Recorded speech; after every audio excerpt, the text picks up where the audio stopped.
Man gets arrested on his way to hospital. To see pregnant wife Jamal Carter didn't speed. Not usually anyway, but tonight wasn't usual. His phone lit up at 11:42 p.m. It was a text from Alana. Babe, contractions started. It's time. I'm scared. That was all he needed. He threw on his jacket, grabbed the go bag from the closet, and raced out into the night. The hospital was 17 minutes away, without traffic, but everything felt like it was in slow motion. The rain smeared red and green lights across the windshield, and his hands gripped the wheel tighter than ever before. His baby girl was coming. He hit the freeway ramp with a cautious push, checking mirrors like a man on a mission. Jamal had practiced this route a dozen times in his head, but tonight life had its own detour. Just 3 blocks from the hospital, red and blue lights lit up behind him. Come on, man. Not now, Jamal muttered, pulling over, heart pounding. A young officer approached. License and registration, sir. Officer, please, my wife's in labor. She's alone. I need to get to County General. She's having our baby. The officer didn't even flinch. I pulled you over for a broken taillight. Sit tight. Amal's breath caught. The officer disappeared to his cruiser. Minutes dragged by, rain tapping the windshield like a ticking clock. Then another squad car pulled up. 2 more officers stepped out. Jamal's stomach sank. One of them approached his window. Sir, I need you to step out of the vehicle. Wait, what? Why?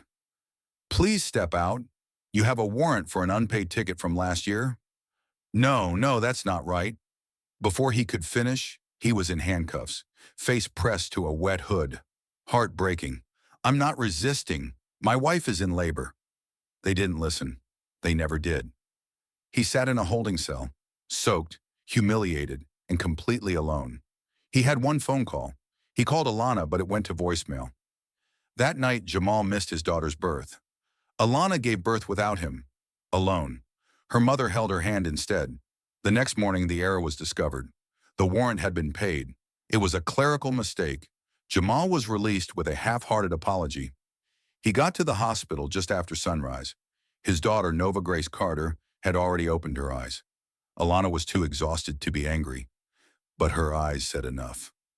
I'm so sorry, Jamal whispered, tears falling freely.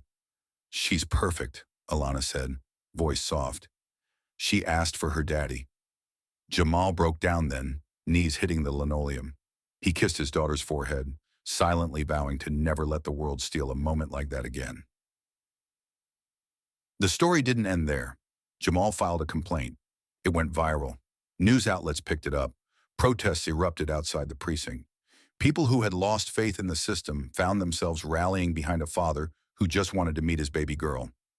An officer was suspended. Policy was reviewed.